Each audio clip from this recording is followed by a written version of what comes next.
అందరికీ నమస్కారం, welcome back. Egg కర్రీని ఎంత ఇష్టపడ్డప్పటికీ ఎప్పుడు ఒకేలా చేస్తే కొంచెం బోరింగ్గానే ఉంటుంది. అలా కాకుండా ఏమైనా డిఫరెంట్గా ట్రై చేద్దాం అనుకుంటే చాలా ఇంగ్రీడియంట్స్ కావాలి, ఎక్స్ట్రా టైం కావాలి. కానీ ఒకవేళ రెగ్యులర్ ఇంగ్రీడియంట్స్తోనే చాలా డిఫరెంట్గా టేస్టీగా చేయగలిగితే అది ఎలానో ఇప్పుడు చూద్దాం. ముందుగా ఒక బౌల్లో 4 ఎగ్స్ పగలగొట్టి అందులో ఉప్పు, కొద్దిగా పసుపు వేసుకొని బాగా కలపాలి.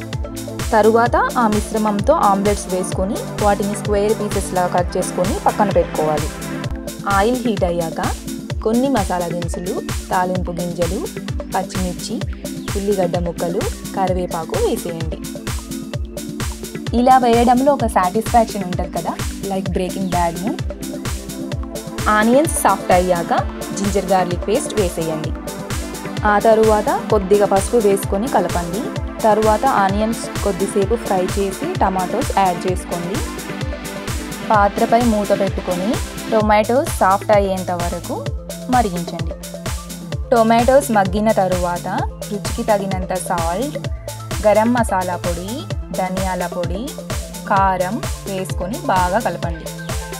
తరువాత 1 నిమిషం వేడి చేసుకొని తగినంత వాటర్ కలపండి. ఆ మిశ్రమాన్ని ఫ్లేమ్ తక్కువ చేసి 5 మినిట్స్ మరిగించండి. స్మెల్ సూపర్గా వస్తుంది, అంటే దీని అర్థం గ్రేవీ రెడీ అయిపోయిందన్నమాట. ఇప్పుడు కట్ చేసి పక్కన పెట్టుకున్న ఆమ్లెట్ పీసెస్ని ఈ గ్రేవీలో కలిపేసేయండి. ఆ తరువాత ఫైనల్ టచ్ కొత్తిమీరతో గార్నిష్ చేసేయండి.